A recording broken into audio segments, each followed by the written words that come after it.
ride to Ottawa, but decanted some into a plastic water bottle to save for later. I don't remember arriving in Ottawa that night.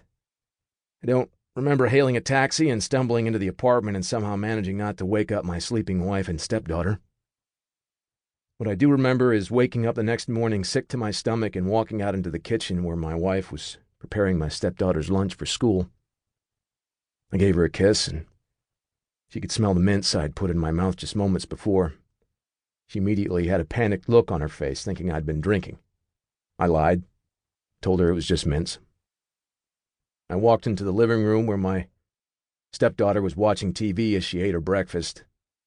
I gave her a kiss on the forehead and told her I loved her so much. I had to vomit, and I was trying desperately to hold it in for what would have been roughly 15 minutes, since I knew that's when my wife would be taking my stepdaughter to school. As hard as I tried, though, I just couldn't. I was too sick. The devastated expression on my wife's face as she entered the bathroom while I clung to the toilet and vomited will haunt me forever. She held the water bottle I'd hid in my dresser. It still had a little bit of vodka in it. As her eyes filled with tears, my heart filled with self-loathing. Neither of us spoke, but it was in that moment we both knew our marriage was over. When I finished throwing up, I took my last 2 Percocet and logged onto my computer to book a plane ticket back to Connecticut. I called my parents to let them know what had happened and that I'd need a ride from the airport. They were heartbroken and worried, but said they would be there. They'd been through this before. Luckily for me, my suitcase was still packed. During the taxi ride to the airport, I felt so physically and emotionally ill that I asked the cab driver to stop so I could buy a bottle of vodka. Then I went to a grocery store and bought a bottle of Gatorade.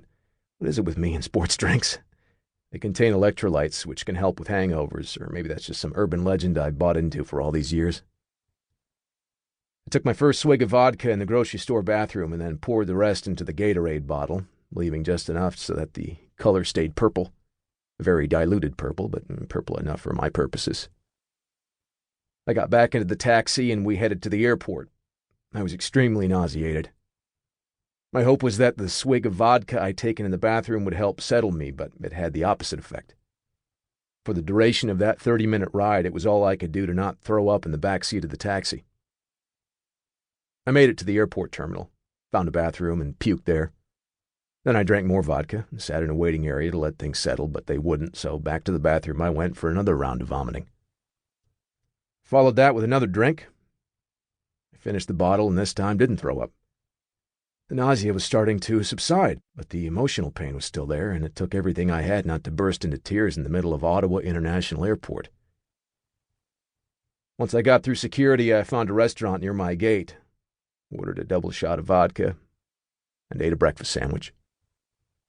After finishing both, I ordered another drink, and the nausea was finally gone. When I called my parents to check in, I couldn't hold back my tears. I was in so much pain about so many things, not the least being the fact that here I was again, putting my parents through the hell of having to watch me relapse. As I descended into the nightmare of my own making, it began to sink in that my marriage was over. My entire world was about to be upended.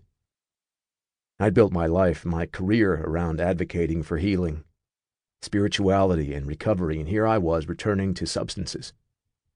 I was broken and lost in a way I had never been before. And if you've read my previous 2 books, you know that, like many of us, I'd already been through my share of vodka and pill-induced wake-up-and-vomit marathons. After I got off the phone with my parents, I had an odd moment of clarity, odd in that it happened while I was a total shit show in every sense of the word and in every possible way.